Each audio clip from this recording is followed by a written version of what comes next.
아멘이죠.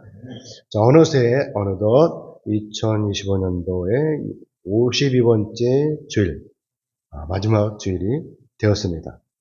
1년이 이렇게 훌쩍 지나가 버린 것입니다. 돌아보면 올 한 해도 하나님의 은혜와 은총으로 그리고 여러분의 귀하신 그 헌신으로 말미암아 우리 교회가 이렇게 든든하게 세워져 가고 있는 것입니다. 사랑하는 여러분, 감사합니다. 1년 동안 헌신한 여러분에게 하나님의 놀라우신 은혜와 은총이 더욱더 충만하게 임하시기를 주님의 이름으로 축복합니다. 자, 오늘도 이렇게 순종이라는 이 단어를 주제로 해서 말씀을 나누려고 합니다. 오늘 우리가 주님 안에서 하나님의 자녀로 살아갈 때 꼭 필요한 단어, 또 제가 주의 종으로서 여러분에게 꼭 권하고 싶은 이 단어가 바로 이 순종입니다.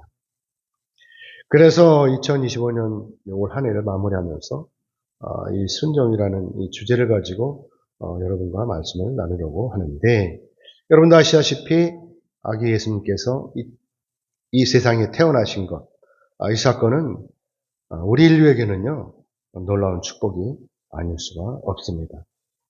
그러나 그럼에도 불구하고 당시 아기 예수님의 이 탄생은 여러분도 아시다시피 초라함 이 자체였다고 하는 것입니다. 아기 예수님께서 여관집 마구간에 태어나신 것은 물론이고 또 그리고 급기야는 말 구유에 누이신 것이죠. 우리를 구원하실 메시아의 오심이 이렇게 초라했다고 하는 것입니다. 구약을 통해서 수백 년 동안 기다리던 그 메시아가 오시는데, 그런데 정작 이 유대인들은 아무도 예수님을 환영하지 않았다고 하는 것입니다. 하지만 멀리 있는 이 동방에서 있던 이 박사들이 별을 보고 점을 치다가 이렇게 아기 예수님의 탄생을 알게 되었다고 하는 것이죠. 그래서 이들이 하나님에 이끌려서 이 동방 박사들이 보배를 들고 이 아기 예수님을 찾아온 것입니다. 그러자 이때 이 헤롯 왕이 이 사실을 알게 되었죠. 그래서 이 동방 박사들을 불러서 자초지종을 물었고, 이때 동방 박사들이 이렇게 대답을 했다고 하는 것입니다. 마태복음 2장 6절의 말씀입니다. 넘겨주세요. 마태복음 2장 6절의 말씀 우리 같이 읽겠습니다. 시작. 또 유대 땅 베들레헴아, 너는 유대 고을 중에서 가장 작지 아니하도다. 네게서 한 다스리는 자가 나와서 내 백성 이스라엘의 목자가 되리라 하였습니다. 자, 여러분, 이 말씀은요 미가 선지자가 이미 예언한 말씀이기도 하고, 동방 박사들이 이 예언의 말씀을 인용해서 헤로데에게 이렇게 보고했다고 하는 것이죠. 자, 다시 말씀을 드리면 이때 동방 박사들이 이 예언의 말씀으로 지금 베들레헴에 이 예언의 말씀이 이루어지고 있다라고 하는 것을 헤롯 대왕에게 알렸다고 하는 것입니다. 그러니까 헤롯 왕이 동방 박사들에게 이야기하는 것이죠. 그것은 바로 이 아기 예수님의 소재를 알려달라고 이렇게 부탁을 한 것입니다. 하지만 어떻게 됐습니까? 결국은 이 동방 박사들이 이 예수님의 소재를 알려주지 않았어요. 그리고 자기들을 온 곳으로 그냥 돌아가 버리고 말았다고 하는 것입니다. 이 동방 박사들이 헤롯 왕의 요청을 무시하고 그냥 가버린 것이죠. 물론 이때 이들이 이렇게 그냥 돌아간 것은 순전히 하나님의 뜻에 따라서 이루어졌다라고 하는 것입니다. 아시다시피 헤롯 왕이 이렇게 아기 예수님을 찾는 이유는 뭐죠? 그것은 바로 자기의 왕위를 지키려는 이 속셈이었다라고 하는 것입니다. 아무튼 헤롯 왕은 아기 예수님을 포기하지 않았어요. 동방 박사들이 그냥 갔지만 그렇다고 해서 포기할 수는 없는 것이죠. 어떻게든지 이 아기 예수님을 찾아서 죽여야 하는 것이죠. 그 이유는 뭐죠? 그 이유는 바로 하늘에 어떻게 태양이 둘이 있을 수 있냐? 라고 하는 이 생각을 가지고 있었기 때문인 것입니다. 그러니까 헤롯 왕으로서는 자기 권력을 다른 사람에게 넘길 수가 없는 것이죠. 내가 이스라엘 왕인데 그런데 또 다른 왕이 나왔다는 거야? 라고 하는 이 생각을 가지게 된 것입니다. 그러니까 헤롯 왕으로서는 예수님의 탄생이 두려운 것이죠. 그래서 이 전능하신 하나님께서 이 동방 박사들에게 이야기하신 것이죠. 알려주신 것이죠. 헤롯 왕에게 돌아가지 말고 그냥 가라고 하는 것을 지시하신 것입니다. 이런 꿈을 꾸게 하신 것이죠. 그러니까 동방박사들이 어떻게 이 하나님의 명령에 따라서 순종함으로 다른 길을 택해서 자기 나라로 돌아갔다라고 하는 것입니다. 뿐만 아닙니다. 이때를 맞춰서 주의 사자가 요셉에게 현몽했다라고 하는 것입니다. 오늘 보면 13절의 말씀을 같이 보겠습니다. 13절 같이 읽겠습니다. 시작. 그들이 떠난 후에 주의 사자가 요셉에게 현몽하여 이르되 헤롯이 아기를 찾아 죽이려 하니 일어나 아기와 그의 어머니를 데리고 애국으로 피하여 내가 내게 이르기까지 거기 있으라 하시니. 당시 어디론가 이사를 간다라고 하는 것은 결코 쉬운 일이 아니에요. 요즘처럼 차가 있다면 모르겠으나 당시 부자가 아니라면 당연히 어떻게 가야 돼요? 걸어가야 되는 거예요. 이사가도. 걸어가는 거죠. 뿐만 아니죠. 뭐 짐을 챙겨 가야 될 거 아닙니까? 얼마라도. 뭐 가다가 뭐 끓여 먹으려면 솥단지라도 아니면 냄비라도 가져가야 되잖아요. 그럼 당장 덮을 이불도 가져가야 되고 뭐 그 이삿짐을 얼마라도 챙겨 가져가야 되지 않겠습니까? 거기다가 또 갓난아이가 있잖아요. 갓난아이도 데려가야 되고 거기다가 금방 아기를 출산한 어머니도 데려가야 되고 쉬운 일은 아니겠죠? 거기다가 또 그 거리가 이사 가야 하는 그 거리가 가깝다면 문제가 없겠죠. 그런데 당시 베들레헴에서 애굽으로 가는 길은요. 얼마였냐면 약 120km 정도라고 합니다. 넘겨주세요. 이 지도를 보시면 이렇게 갈색으로 빨간 거에서 갈색으로 표시한 부분이 이제 예수님이 요셉이 이제 예수님과 마리아와 함께 동행하였던 길이라고 하는 것입니다. 유다에서 가자 여기 베들레헴으로 해서 가자로 이렇게 와서 이렇게 왔다고 하는 것이죠. 그리고 이제 돌아가는 길은 이렇게 초록색으로 된 거예요. 나사렛으로 이렇게. 요것을 제가 이제 발췌해서 이렇게 했는데 지도를 보시면 이렇게 직선거리예요. 출애굽에서는 이렇게 넘어가고 홍해를 갈라가고 40년이 걸렸잖아요. 이렇게 가면은 차로 가면은 한두 시간이면 간대요. 그런데 걸어서 간다면 약 10일에서 12일. 열하루길이라고 하잖아요. 직선거리로. 거리였다고 하는 것입니다. 아마도 예수님의 가족이 가는 길은 더 시간이 걸렸을 거예요. 짐도 가져가고 아기 예수님도 또 산모도 데리고 가야 되니까. 또 그때가 어때요? 어느 때요? 이 중동 지역은 어때요? 낮에는 따가운 태양이 내리쬐니까 제대로 갈 수가 없잖아요. 이 산모와 아기를 데려가는 이 길이 얼마나 험했겠냐라고 하는 것입니다. 그런데도 요셉은 애굽으로 이사 가는 것을 택했어요. 아마도 저 같으면 죽으면 죽었지 나 거긴 못 가. 이랬을지도 몰라요. 그런데 요셉은 애굽으로 가는 길을 택했다고 하는 것입니다. 왜 그랬겠어요? 하나님의 명령이기 때문이죠. 하나님의 명령이기 때문에 요셉이 순종함으로 따르기로 작정을 한 것이죠. 어쩌면 이때 요셉의 입장으로 보면 이게 제 생각인 거예요. 애굽으로 가는 것이 싫었을지도 몰라요. 저도 싫으니까요. 이렇게 물설고 낯설은 애굽으로 가는 것이 즐겁지는 않았을 거예요. 그런데도 요셉은 하나님의 명령이니까 이 하나님의 명령이니까 순종함으로 금방 출산한 사내 아이 그 다음에 자기 아내를 데리고 이렇게 애굽으로 이사를 갔다고 하는 것입니다. 오늘 보면 14절로 15절의 말씀을 같이 보겠습니다. 14절 15절 같이 읽겠습니다. 시작. 요셉이 일어나서 밤에 아기와 그의 어머니를 데리고 애굽으로 떠나가 헤롯이 죽기까지 거기 있었으니 이는 주께서 선지자를 통하여 말씀하신 바 애굽으로부터 내 아들을 불렀다함을 이루려 하십니다. 요셉은 애굽에 살면서 유대의 헤롯 왕이 죽기까지 기다렸어요. 죽기를 기다린 것이죠. 그래서 오늘 본문 말씀 15절에서 요셉이 애굽으로 이사간 이 사실을 호세아 11장 1절의 말씀을 인용해서 설명하고 있는 것이죠. 호세아 11장 1절의 말씀 보겠습니다. 넘겨주세요. 어떤 말씀이냐 보겠습니다. 시작. 이스라엘이 어렸을 때 내가 사랑하여 내 아들을 애굽에서 불러냈거늘. 그렇기 때문에 호세의 이 말씀은 하나님께서 모세를 통해서 이스라엘 백성들을 애굽에서 불러내신 이 사실을 언급하는 것입니다. 그리고 마태는 오늘 본문 15절에서 이 말씀을 통해 가지고 성령의 영감으로 예수님께 이렇게 적용하고 있는 것이죠. 이처럼 하나님의 자녀를 통한 하나님의 역사가 하나님의 아들이신 예수 그리스도의 생애 속에서 이렇게 재현되고 있다고 하는 것입니다. 그렇기 때문에 호세아 11장 1절의 이 말씀은 단순히 수리관만을 가리키는 것으로 보면 안 된다고 하는 것입니다. 그래서 하나님의 사랑이 참 이스라엘이신 예수 그리스도를 통해서 오늘날 우리에게도 이렇게 완전히 이루어지고 있다고 하는 것입니다. 자, 아무튼 요셉은 헤롯 왕을 피해가지고 자기 아기 예수님과 마리아를 데리고 이렇게 애국으로 도망가서 살았다고 하는 것입니다. 자, 그러면 이때 요셉은 도망을 갔지만 그럼 베들레헴은 어떤 일이 벌어졌냐라고 하는 것입니다. 베들레헴은 난리가 났지 않겠습니까? 오늘 보면 16절의 말씀 같이 읽겠습니다. 같이 읽겠습니다. 시작. 이에 헤롯이 박사들에게 속은 줄 알고 심히 노하여 사람을 보내어 베들레헴과 그 모든 지경 안에 있는 사내 아이를 박사들에게 자세히 알아본 그때를 기준하여 2살부터 그 아래로 다 죽이니.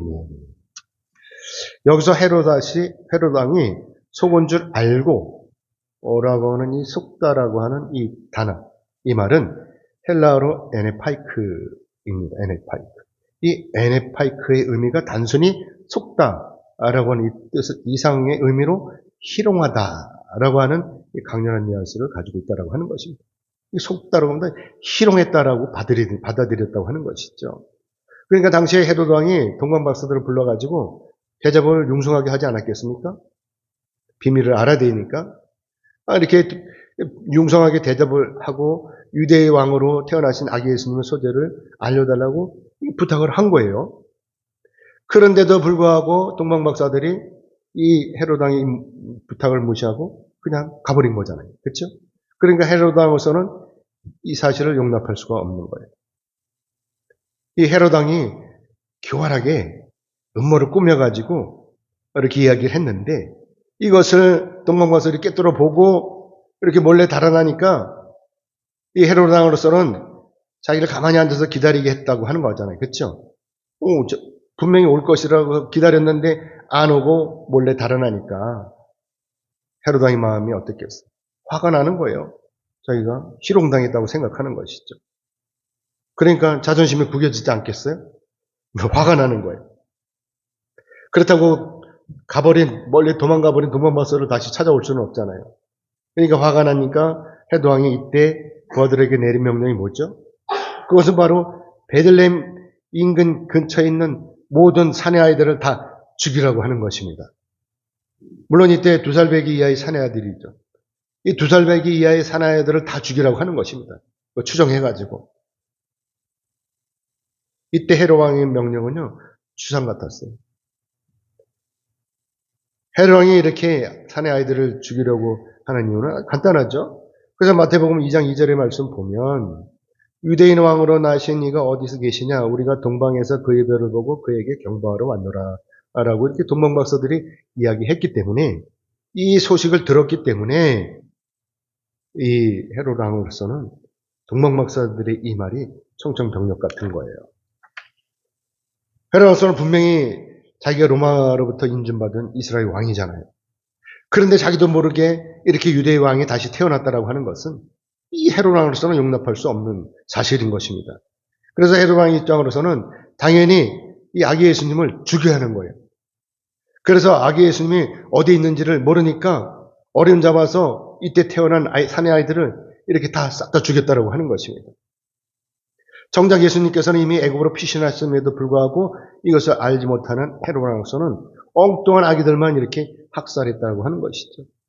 그러니 이때 아기들의 부모는 얼마나 원통했겠어요. 그래 얼마나 울부짖었겠어요. 아무 영문도 모르고 졸지에 자기 아들을 빼앗겼잖아요. 그리고 거기다가 무참히 참살당하는 이 장면을 두 눈을 뜨고 봐야 하는 부모로서는 어떻겠어요? 미치지 않겠습니까? 그러니까 이 아기들의 부모들이 울부짖다가 흐느끼다가 몸부림치다가 종래는 기절하고 말았을 거예요. 여러분 같으면 안 그러겠습니까? 마태는 이것을 에레미야 31장 15절의 말씀을 인용해서 이렇게 설명하고 있다고 하는 것입니다. 오늘 보면 18절의 말씀을 같이 읽겠습니다. 시작. 라마에서 슬퍼하며 크게 통곡하는 소리가 들리니 라헬이 그 자식을 위하여 애곡하는 것이라. 그가 자식이 없으므로 위로받기를 거절하였도다 함이 이루어졌느니라.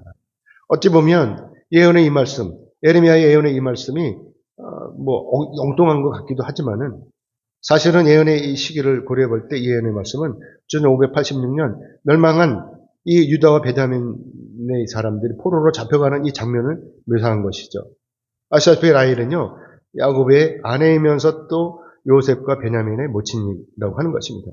에르미야는 여기서 라헬을 이스라엘 대표하는 어머니로 묘사하고 있고, 또 라마는 베냐민 지파의 성읍인데, 그래서 이 라마가 예루살렘과 베들레헴에서 가깝고 베들레헴 가는 도중에 있는 것이라고 하는 것입니다. 바로 이 라마 부근에 라헬의 무덤이 있었다고 하는 것이죠. 그러니까 이런 정황을 모두 알고 있는 에르미야 선지자가 유다 백성들이 바벨론 포수를 바라보면서 유다 백성들이 바벨론으로 잡혀가는 이 장면을 바라보면서 라헬의 무덤 속에서 자기들의 범죄로 인해 가지고 이렇게 포로가 된 이스라엘 자손들이 바벨론으로 이렇게 끌려가는 모습을 보면서 통과하고 있다라고 하는 것을 묘사하고 있는 것입니다. 라헬이 그 무덤 속에서 이 백성들이 끌려가는 거 보면서 통곡하고 있다라고 하는 것이죠. 아무튼 어쨌거나 자기 아들을 빼앗긴 부모들은 울지 않을 수가 없는 것입니다. 그래서 마태는 이 부모들의 서름이 얼마나 처참했는지를 표현하기 위해서 이렇게 에레미야 선지자의 예언을 인용하고 있다고 하는 것입니다. 하지만 아무리 자기 권력이 강해도 결국은 어떻게 했어요? 끝이 있다라고 하는 것이죠. 때가 되면 다 죽는 거예요. 자기 아무리 부자라고 해도 언젠가는 다 망하는 거예요. 건벌 10년, 화무 11형이라고 이렇게 하고 있지 않습니까? 이것이 세상의 이치고 또 세상의 원리라고 하는 것입니다. 헤롯 왕도 때가 되니까 그렇게 권력을 남발했던 이 헤롯 왕도 때가 되니까 죽었다고 하는 것입니다. 권력을 틀어지고 큰 소리치고 어린아이들을 이렇게 눈 하나 깜짝이지 않고 무참히 죽이던 이 폭군도 때가 되니까 이렇게 죽었다고 하는 것입니다. 헤롯은 무려 38년 동안이나 이스라엘을 통치했어요. 그리고 헤롯이 드디어 기원전 4년에 70세의 나이로 병들어 죽게 되었다고 하는 것입니다. 이 헤롯 왕의 최후를 기록한 유대 역사가 요세푸스는 고대사에서 이렇게 기록하고 있어요. 당시에 헤롯 왕은 내장이 썩고 벌레가 생기고 심한 악취와 경련에 시달리다가 죽었다고 하는 것입니다. 이때 헤롯 왕의 죽음은 마치 괴물과 같았대요. 뿐만이 아니라 죽을 당시의 헤롯 왕은요, 근육이 경련일이 끊이지 않아갖고 막 벌벌벌 떠는 거예요. 경련이 일어나가지고. 그러니까 어떤 약을 써도 듣질 않았다는 것이죠. 자, 여러분, 권력이 있고 돈이 많으면 무슨 소용이 있어요? 이렇게 처참한 말로를 맞으면 비록 왕이라고 해도 그렇게 권력을 부렸던 이 인생이라도 해도 얼마나 불쌍합니까? 아무튼 헤롯 왕이 이렇게 죽어버렸어요. 그러니까 주의 사자가 또 요셉에게 나타났다고 하는 것입니다. 오늘 보면 9절의 말씀, 우리 19절의 말씀 같이 읽겠습니다. 19절 같이 읽겠습니다. 시작. 헤롯이 죽은 후에 주의 사자가 애굽에서 요셉에게 현명하여 이르되. 20절 같이 읽겠습니다. 20절 시작. 일어나 아기와 그의 어머니를 데리고 이스라엘 땅으로 가라. 아기의 목숨을 찾던 자들이 죽었느니라 하시니. 헤롯 왕이 죽었으니 이제 요셉은 더 이상 애굽 땅에 머물 필요가 없는 거예요. 그래서 하나님께서 요셉에게 명령하시는 것이죠. 일어나 아기와 그의 어머니를 데리고 어디로 가요? 이스라엘 땅으로 가라라고 이렇게 명령하시는 것입니다. 자, 여러분, 이때 하나님의 명령에 따라서 순종하면 복이 되는 거예요. 근데 요셉이 여기서 또 이사를 가라 그래. 3년밖에 안 살았는데 나 그냥 여기서 살 거예요. 여기 너무 좋아요. 이러고 거부하면 어떻게 되겠어요? 학자들은요, 아기 예수님께서 애굽에 머문 기간이 약 3년 동안이었다고 이렇게 말하고 있습니다. 그러니까 헤롯 왕이 아기들을 무참히 학살하고 3년밖에 더 못 살았다고 하는 것이죠. 고작 이렇게 3년을 더 살자고 그렇게 난리를 쳤다고 하는 것입니다. 아무튼 요셉은 하나님의 명령에 따라서 또 짐을 꾸렸어요. 그리고 하나님의 명령에 따라서 순종함으로 이제 3살 남짓한 이 아기 예수님을 또 데리고 또 마리아를 대동하고 이스라엘 땅으로 다시 돌아오게 됐다고 하는 것입니다. 자, 근데 문제는 뭐냐면 헤롯 왕의 아들인 아켈라오가 또 걸리는 거예요. 산 넘어 산이라고 헤롯 왕이 죽으니까 이젠 더 험악한 자가 나타난 거예요. 이 아켈라오가 더 험악한 자라고 하는 것이죠. 이 아켈라오는 자신의 아버지 헤롯을 담아가지고 사치와 향락을 아주 즐거워했던 이런 자였습니다. 거기다가 이 자는 아버지 헤로당 못지않게 아주 잔인했다고 하는 것이죠. 그래서 자기가 즉위한 이때 이 반란이 일어났어요. 유대인들이 반란을 일으키니까 이때 군대를 투입해갖고 무려 3,000명이나 되는 사람들을 무차별하게 학살했다고 하는 것입니다. 그러니까 이 요셉과 마리아가 이런 아켈라가 두렵지 않겠어요? 그러니까 베들레헴으로 돌아올 수가 없는 거예요. 그래서 망설이고 있으니까 이때 또 하나님께서 나타나셨어요. 그래갖고 말씀하시는 게 오늘 보면 22절에 같이 읽겠습니다. 22절 같이 읽겠습니다. 시작. 그러나 아켈라오가 그의 아버지 헤롯을요 유대의 임금됨을 듣고 거기로 가기로 무서워하더니 꿈의 지시함을 받아 갈릴리 지방으로 떠나가. 하나님께서는 요셉의 이런 마음을 다 아셔요. 그러니까 갈릴리 지방으로 가라고 이렇게 명령하시는 것입니다. 여러분도 아시다시피 당시 갈릴리 지방은요 헤롯의 아내인 말다기의 아들 안디바가 갈릴리 분봉왕으로 있었던 거예요. 헤롯이 죽고 나서 이 세 가지로 갈라가지고 분봉왕을 다 세웠어요. 그래가지고 갈릴리 이쪽에는 안디바가 이제 분봉왕으로 있었다고 하는 것입니다. 아무튼 하나님께서는 요셉의 이런 마음을 아시고 베들레헴이 아닌 갈릴리 나사렛으로 하나님께서 인도하셨다고 하는 것이죠. 그러니까 이에 따라서 요셉도 순종함으로 어디로 가요? 갈릴리로 가는 거예요. 이처럼 요셉은 애굽으로 피신을 갈 때나 또 다시 이스라엘로 돌아올 때나 그리고 또 이렇게 갈릴리로 갈 때도 자기 마음대로 갔어요? 하나님의 말씀에 따라서 순종했다라고 하는 것입니다. 사랑하는 여러분, 요셉은 자기 아내 마리아가 예수님을 잉태할 때도 그랬고 또 나사렛에서 호적을 하러 베들레헴으로 올라갈 때도 그랬고 또 폭군이 헤롯을 피해서 아기 예수님과 마리아를 데리고 애굽으로 피신할 때도 그랬습니다. 그리고 또 이렇게 또다시 애굽에서 갈릴리 나사렛으로 돌아올 때도 하나님의 말씀에 따라 순종했다고 하는 것입니다. 이때 요셉이 한 번이라도 하나님의 명령을 거부했다면 어떻게 됐겠어요? 우리 인류 역사가 완전히 틀어졌을 것입니다. 완전히 사탄의 계략에 빠지는 것이죠. 어둠 속에서 빠져서 오늘날 우리에게도 구원의 역사가 없었을 것입니다. 자, 그래서 오늘 우리는 이것을 곰곰이 생각해 봐야 하는 것입니다. 나는 지금 하나님의 명령에 순종하고 있는가? 라고 하는 것을 생각하는 것입니다. 여러분 하나님의 명령에 따라서 또 하나님의 지시에 따라서 순종하고 계십니까? 잘 모르시겠어요? 오늘 제가 이렇게 강단에서 선포하는 이 말씀이 하나님의 뜻이고 나아가서 하나님의 말씀이라고 여러분 인정하십니까? 대답이 없으세요? 아멘이죠? 만약에 여러분이 제가 이 강단에서 선포한 하나님의 말씀을 아무런 의심이 없이 전적으로 하나님의 말씀으로 받고 순종하신다면 그러면 여러분에게는 놀라운 하나님의 은혜가 임하실 것입니다. 그동안 여러분을 괴롭히던 그 귀신들이 다 떠나가고 또 더러운 병마들이 다 떠나가게 되는 것입니다. 자, 여러분은 저희 말씀을 믿으십니까? 아멘이죠. 자, 그런데도 여러분 마음 한켠에는 거부한 마음이 조금이라도 있다면 이것은 여러분에게 치명적으로 해가 될 것입니다. 우선 예배가 예배되지 못하게 되는 것이고 그 다음은 여러분의 마음이 불편한 것이고 그래서 결국은 여러분의 인생에 있어서 마이너스가 될 것입니다. 하나님께서 주시는 신령한 복을 받아 누릴 수가 없게 되는 것이죠. 그러니까 오늘 여기서 선포되는 하나님의 말씀에 순종하면 그러면 여러분은 하나님께서 공급해 주시는 이 하나님의 은혜를 받아서 누리게 되는 것입니다. 여러분이 오늘 예배에 성공하시면 여러분의 삶도 성공하게 되는 것입니다. 저는 그 전에 그랬어요. 처음에 교회 갔을 때 은혜가 안 되는 거예요. 그러니까 뒷자리에 앉아가지고 저 목사가 도대체 무슨 얘기를 하나. 그리고 제가 판단을 하는 거예요. 그러니까 은혜가 안 되는 거예요. 그러니까 그 교회에서 나올 수밖에 없었어요. 그리고 20여 년을 장장 20여 년을 헤매게 된 것입니다. 요셉은 하나님의 명령을 절대로 우습게 여기지 않았어요. 그래서 무조건 순종함으로 하나님의 명령에 따라서 기꺼이 순종하며 살았다고 하는 것입니다. 하나님께서 가라고 하시면 가고 서라고 하시면 섰다고 하는 것입니다. 그래서 오늘 23절의 말씀을 같이 보겠습니다. 23절 같이 읽겠습니다. 시작.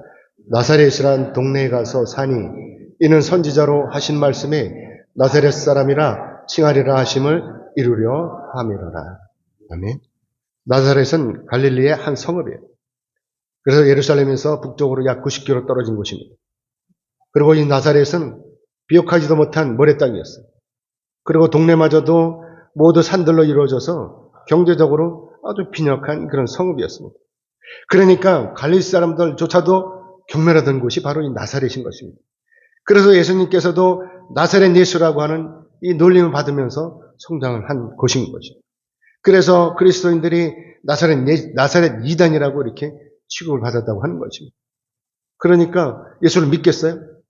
나사렛 이단이라고 취급하고 구박을 하는데, 하지만 나중에는 이 나사렛이 예수님께서 잘하신 것으로 주 4세기경에서부터는 기독교의 중심지가 되었다라고 하는 것입니다. 아무튼 요셉은 자기 아내이자 예수님의 어머님 마리아, 그리고 하나님의 아들이신 아기 예수님과 함께 나사렛에 이렇게 정착하게 되었다고 하는 것입니다. 어쨌거나 요셉은 이제 이 나사렛에서 살아야 해요. 하나님께서 다시 명령하실 때까지는 그렇게 살아야 하는 것입니다. 싫든 좋든 간에 이 나사렛에 정착해야 할 의무가 있는 것입니다. 비록 땅은 모래 땅이고 그야말로 남들로부터 구박을 받는 그런 땅이지만 여기서 살아야 되는 것입니다. 다행히도 요셉은 이때 지금 뭐예요? 목수예요, 목수. 목수이니까 어디로 가든지 고구지책에는 문제가 없는 거예요. 먹고 사는 데는 문제가 없는 것입니다. 그러니까 이제 요셉은 목수 일을 하면서 하나님께서 부어주시는 이 은혜에 따라 순종함으로 살면 되는 거예요. 전능하신 하나님을 예배하면서 그렇게 살면 되는 것입니다. 그럼 어떻게 되겠어요? 나머지는 모두 다 하나님께서 책임져 주시는 것입니다. 그래서 한나가 사무엘상 2장 6절의 말씀에서 고백했던 것처럼 죽이기도 하시고 살리기도 하시고 수월에 내리기도 하시고 거기에서 올리기도 하시는 그 하나님께서 이 요셉을 또 예수님을 마리아를 인도하시는 것입니다. 그렇기 때문에 요셉이 여기서 순종하면 어떻게 되겠어요? 우리의 인류의 역사가 바르게 이루어지는 것입니다. 이제 말씀 맺겠습니다. 하나님께서는 우리가 행복하게 살기를 원하십니다. 어쩌면 우리가 오늘 사는 이 현실이 괴로울 수 있습니다. 나는 바르게 살고 또 행복하게 살고 싶지만 우리가 사는 이 세상의 여건은 그렇게 만만하지가 않다라고 하는 것입니다. 그러니까 우리가 이 세상에 사는 동안 뒤로 넘어지기도 하고 앞으로 엎어지기도 하는 것입니다. 하지만 그렇다고 해서 내가 모든 것을 포기하고 이 세상의 흐름 가운데 나를 맡길 수는 없는 것입니다. 만약 이대로 나를 포기하고 그냥 이대로 세월이 흘러가는 대로 그대로 산다면 어떻게 되겠습니까? 행복이 여러분에게 저절로 굴러 들어오겠습니까? 사랑하는 여러분, 여러분에게 있어서 진정한 행복이 어떤 것입니까? 돈이 많으면 그러면 행복해집니까? 건강하면 그러면 행복해집니까? 근심 걱정이 없으면 그러면 행복해집니까? 아니, 자식이 많으면 행복해집니까? 저는 여러분이 진정으로 행복하시기를 원합니다. 자, 여러분, 우리가 행복하게 사는 길은 바로 우리가 성령으로 기도하고 전능하신 하나님과 동행하는 것입니다. 그동안 내가 만들어 놓은 그 성과 그 틀을 깨버리는 거예요. 지금 내가 가장 똑똑하다고 생각하고 지금 내가 가장 훌륭하다고 생각하는 이 틀을 벗어버리는 거예요. 그리고 나를 낮추는 거예요. 그리고 하나님 앞에 맡기는 것입니다. 그래서 유다가 이렇게 말씀하고 있는 거예요. 유다서 20절, 21절의 말씀 같이 읽겠습니다. 넘겨주세요. 같이 읽겠습니다. 시작.